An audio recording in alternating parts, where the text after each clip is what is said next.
بسا اوقات بہت سی محنتوں کا نتیجہ انسان دیکھتا ہے کہ ضائع چلا گیا. میں نے 10 سال محنت کی، حاصل کوئی نہیں نکلا.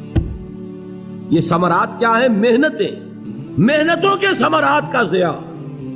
کوشش آپ نے کی، قسمت کی خوبی دیکھی ہے، ٹوٹی کہاں کمن، 2-4 ہاتھ جب کے لبے بام رہ گئے.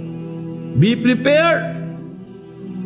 ایک شاعر کے یہ اشعار ہیں، وہ کمیونسٹ تھا، میں نام بھی نہیں لیتا، لیکن یہ کہ یہ اسی انقلابی، چونکہ ان کا بھی ایک انقلابی نظریہ ہے، انقلابی عمل میں یہ سارے مراحل آتے ہیں. کوئی سیٹ بیک آیا، فرض کیجئے کوئی ناکامی ہو گئی، تو اپنے ساتھیوں کو دل بندھانے کے لیے یہ فصل امیدوں کی ہمدم اس بار بھی غارت جائے گی، سب محنت صبحوں شاموں کی اب کے بھی اکارت جائے گی. میرے نبی کے ثمرات کا جو لفظ یہاں آیا ہے، وَنَقْصٍ مِّنَ الْأَمْوَالِ وَالْأَنفُسِ وَالثَّمَرَاتِ، سب محنت صبحوں شاموں کی اب کے بھی اکارت جائے گی. دھرتی کے کونوں کھدروں میں پھر اپنے لہو کی کھاد بھرو، پھر مٹی سینچو اشکوں سے، پھر اگلی رت کی فکر کرو، پھر اگلی رت کی فکر کرو، جب پھر ایک بار اجڑنا ہے. ایک فصل پکی تو بھر پایا، تب تک تو یہی کچھ کرنا ہے. ایک مقصد ہے سامنے، انقلاب برپا کرنا ہے. ایک کوشش ناکام ہو جائے کوئی پرواہ نہیں، نیکسٹ. پھر تیار رہو ناکامی کے لیے. ایسا نہ ہو جو انگریزی میں کہتے ہیں hope for the best but be prepared for the worst. ایسا نہ ہو کہ دوسری مرتبہ ناکام ہو کے بددل ہو جاؤ، تمہاری ہمتیں جواب دے جائیں. نہیں، پہلے سے تیار رہو کہ دوسری مرتبہ بھی ناکامی آئے تو آئے، لیکن جب تک کہ کامیابی حاصل نہیں ہوتی ہمیں یہ کام کیے چلے جائیں. دیکھیے سیرت میں آیا کہ نہیں یہ واقعہ. بدر میں مسلمانوں کو فتح ہوئی تو احد میں زک پہنچی کہ نہیں؟ 70 صحابہ شہید ہوئے کہ نہیں؟ اگر ان کی ہمتیں جواب دے جاتی تو گاڑی کیسے چلتی آگے؟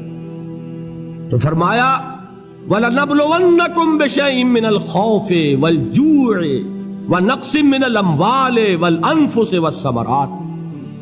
ہم تمہیں لازم آزمائیں گے، خوف کی کیفیت سے، فقر و فاقے کی کیفیت سے، بھوک سے، جان کے نقصان سے، مال کے نقصان سے، محنتوں کے حاصل کے ضائع ہو جانے سے.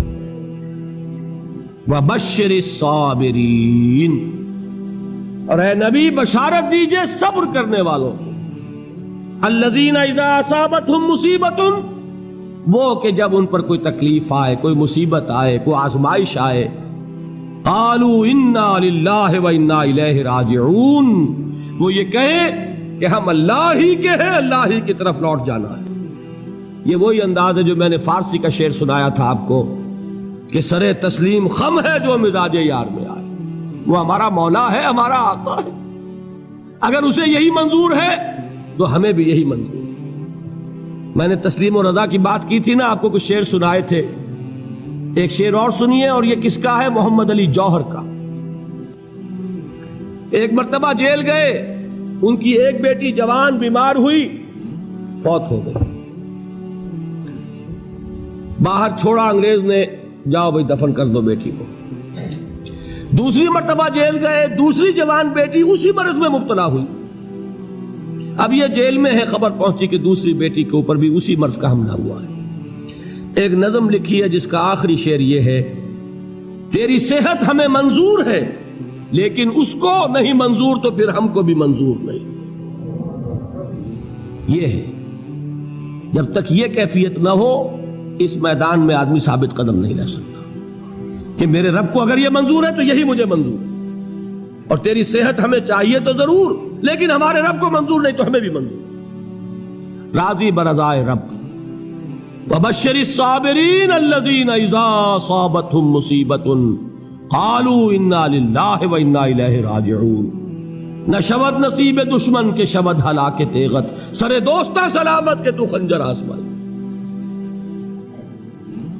اولئک علیہم صلوات من ربہم ورحمہ، یہی ہیں وہ لوگ جن پر ان کے رب کی طرف سے عنایتیں ہیں اور رحمتیں ہیں. وَأُولَٰئِكَ هُمُ الْمُهْتَدُونَ، اور یہی ہے وہ لوگ جو کامیاب ہونے والے ہیں، ہدایت پانے والے، ہدایت یافتہ.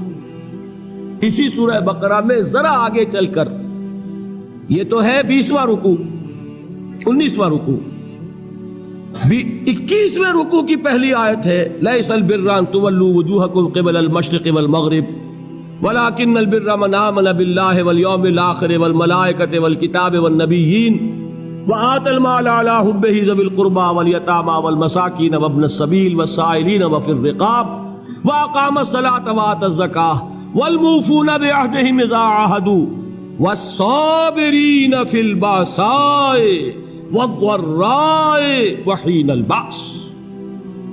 اب یہ آیت جو ہے سورۃ العصر میں جو مضامین آئے تھے سارے اس میں موجود ہیں۔ وہاں ایمان کا لفظ آیا، یہاں 5 ایمانیات کی تفصیل آ گئی، اعمال کی تفصیل آئی، اور آخری بات وہاں کیا ہے وَتَوَاصَوْا بِالصَّبْرِ، اور یہاں کیا ہے وَالصَّابِرِينَ فِي الْبَأْسَاءِ وَالضَّرَّاءِ وَحِينَ الْبَأْسِ، اور صبر کرنے والے، اصل نیکی ان کی ہے جو صبر کریں، کس میں؟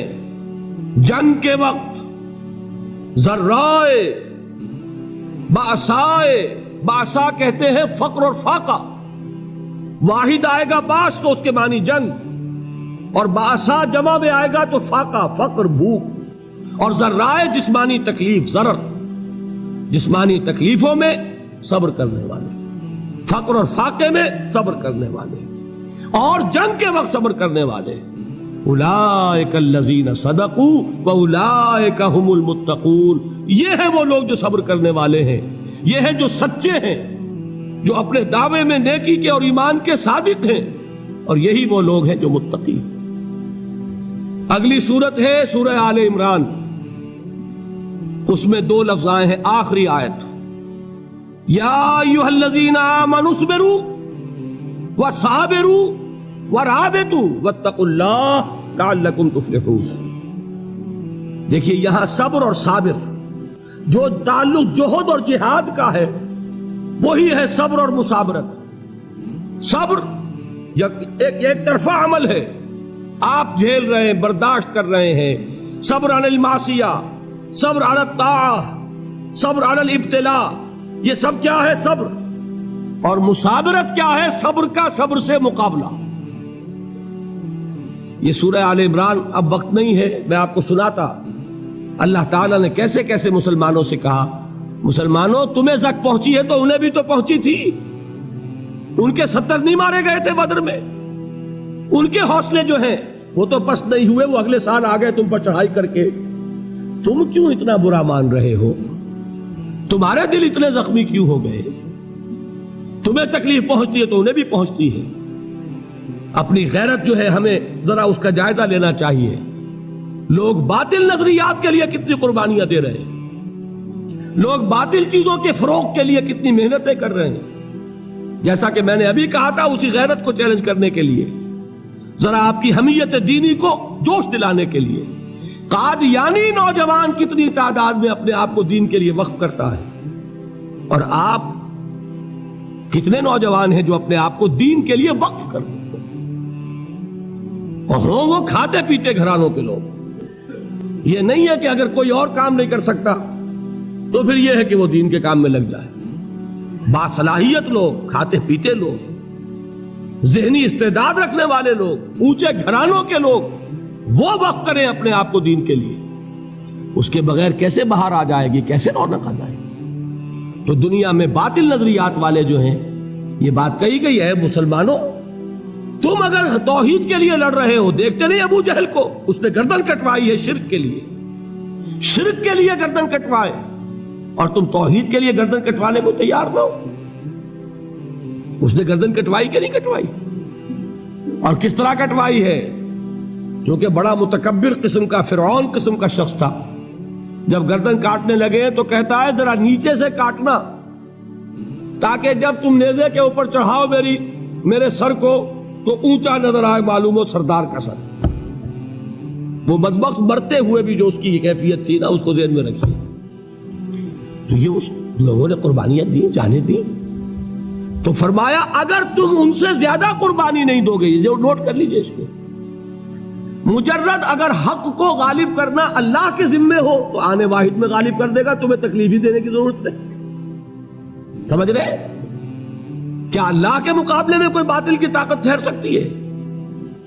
یہ تمہارے ایمان کا امتحان ہے، یہ تمہارے خلوص کی آزمائش ہے، یہ تمہارے امتحان کا ثبوت درکار ہے کہ اللہ تعالیٰ دیکھنا چاہتا ہے تم اس کے لیے اپنی جانیں قربان کرنے کو تیار ہو کہ نہیں، تم اس کے لیے تن من دھن لگانے کو تیار ہو کہ نہیں۔